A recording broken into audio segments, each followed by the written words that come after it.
प्रधानमंत्री या मुख्यमंत्री नहीं, ये हैं वो 7 लोग जो एक्चुअल में पूरे देश को चलाते हैं। सीएम और पीएम तो सिर्फ आदेश देते हैं, असली देश चलाने की जिम्मेदारी इन लोगों पर रहती है। अगर ये 7 लोग ना हो तो हमारा भारत देश एक दिन में बर्बाद हो जाएगा। Number 7, R Venkataramani. सरकार अगर एक बड़ी मशीन है तो उस मशीन को अदालतों में टूटने से बचाने वाला नाम आर वेंकटरमणी है। जब संसद से पास हुआ कोई कानून सुप्रीम कोर्ट में चुनौती बनकर खड़ा होता है, तब सरकार की तरफ से कौन सी दलील जाएगी और किस आधार पर जाएगी, इसका खाका यही तैयार करते हैं। देश के सबसे बड़े कानूनी सलाहकार के तौर पर यह तय करते हैं कि सरकार संविधान की किस लाइन पर खड़ी रहेगी। केंद्र और राज्यों के बीच टकराव हो या कोई हाई स्टेक संवैधानिक मामला, सरकार इनके बिना कदम बढ़ाने से पहले 10 बार सोचती है। नंबर 6, ज्ञानेश कुमार। भारत में सत्ता बदलने की प्रक्रिया जितनी शांत दिखती है, उसके पीछे उतनी ही भारी मशीनरी काम करती है और उस मशीनरी की कमान ज्ञानेश कुमार के हाथ में होती है। देश का चुनावी सिस्टम जिस कुर्सी से ऑपरेट होता है वही मुख्य चुनाव आयुक्त की कुर्सी है। कब चुनाव होंगे, कब आचार संहिता लागू होगी और कौन क्या बोलेगा, इसकी सीमाएं यहीं से तय होती हैं। सरकार हो या विपक्ष, सबको एक ही नियम में बांधने की ताकत इसी पद के पास है।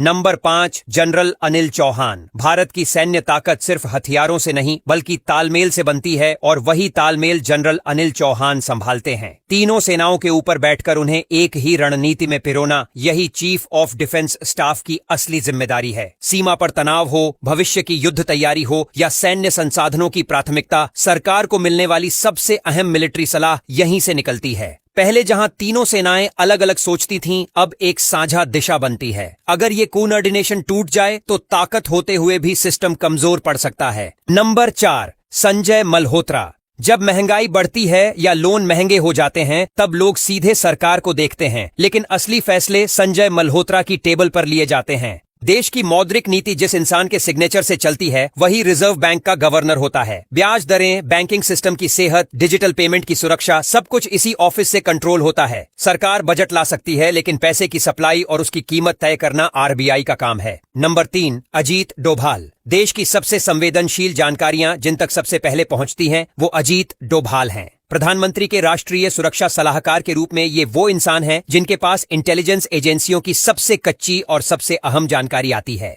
आतंकवाद हो, सीमा पर हलचल हो या साइबर खतरा, फैसले से पहले आखिरी सलाह अक्सर इन्हीं से ली जाती है। इस पद की खास बात यह है कि यहाँ कई फैसले बिना कैमरे और बिना फाइल के होते हैं। नंबर 2, पीके मिश्रा। प्रधानमंत्री तक रोज सैकड़ों फाइलें पहुंचती हैं, लेकिन उनमें से कौन सी फाइल तुरंत फैसला बनेगी और कौन सी रुक जाएगी, इसका रास्ता पीके मिश्रा तय करते हैं।